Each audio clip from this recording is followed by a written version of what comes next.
Good afternoon, everybody, seniors and colleagues. Apologies for the delay. I'll be speaking about measurement of vision and examination of eyes in a newborn that is up to 28 days of age. So early screening is mainly to reduce long-term visual impairment and identify risk factors. Even if examination is normal, follow-up of these neonates is essential, especially those having high risk factors.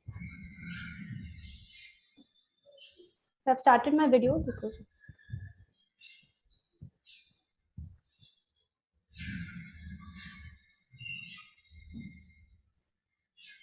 so is it visible now? Hello? No, it's not visible.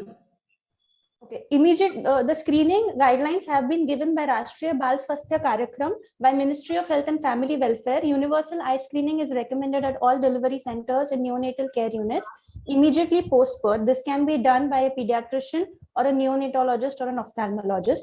Now, the neonates at high risk are premature infants, those with NICU admission, low birth weight, low gestational age, infants with neurodevelopmental delay, birth asphyxia, intrauterine infections, TORCH infections, family history of congenital glaucoma, congenital cataract, retinoblastoma, strabismus, amblyopia, either parent or sibling having any eye disorder at birth. If mother has had fever and rash during pregnancy, if there is albinism, any brain lesion found on newborn imaging, chromosomal abnormalities suspected, and if birth defects involving facial structures are present, even if examination is normal during neonates with having all these high risk factors should be followed up and should be mentioned in the discharge card. Vision is very poor during the first 28 days, around 20 to 200 to 20 to 800. Fixation is poor. Anterior segment is up to 80% of adults, while the posterior segment is less than half of adults. Basal tear secretion is low and increases with maturity of the newborn. Minimal corneal haze is normally present. Corneal haze is more common in premature infants. They can also have shallow anterior chamber, myotic pupils, blue iris, and no light reflex can be elicited before 30 weeks of gestational age. Now, the refractive state is commonly hyperopic. Prematurity is associated with myopia. Ocular alignment is variable. 2/3 are exotropic, while 1/3 can be orthotropic. Eye movements are sporadic, inaccurate, jerky, made up of saccades without smooth pursuits. Birth, the vision is poor and fixation is poor. That is why the vision assessment is to be done indirectly, mainly by using Bruckner test or red reflex test.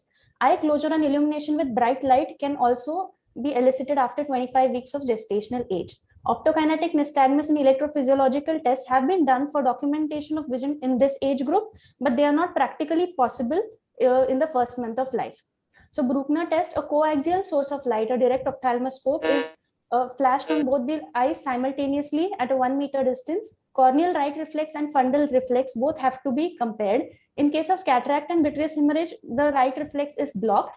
Even in retinoblastoma, a yellow or white reflex can be seen. Anisometria commonly has unequal reflexes, while strabismus, the deviated eye, has a brighter red reflex. Examination, most important is corneal diameter. If it is less than 9 mm or more than 11.5 mm, it is abnormal. And if pupil is less than 1.8 mm or more than 5.4 mm, that is abnormal. Look for a white reflex. Any redness, discharge, port wine stain has to be noted. There is a separate formula for corneal diameter in premature infants, that is 0.0015 into weight in grams plus 6.3. The final result is in millimeters, and this is used to compare the corneal diameter in premature infants. 0.5% erythromycin ointment has been advised by Rashtriya Bal Swasthya Karyakram in India, but many countries have stopped usage of ocular prophylaxis now.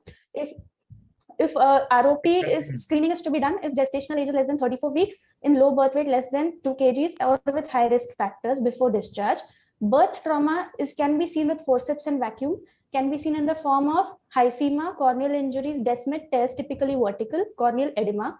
NEST study has been done which shows that subconjunctival hemorrhages can be present in higher birth weight babies due to chest compression while passage through the vaginal route, and this causes higher venous congestion in the head and neck region.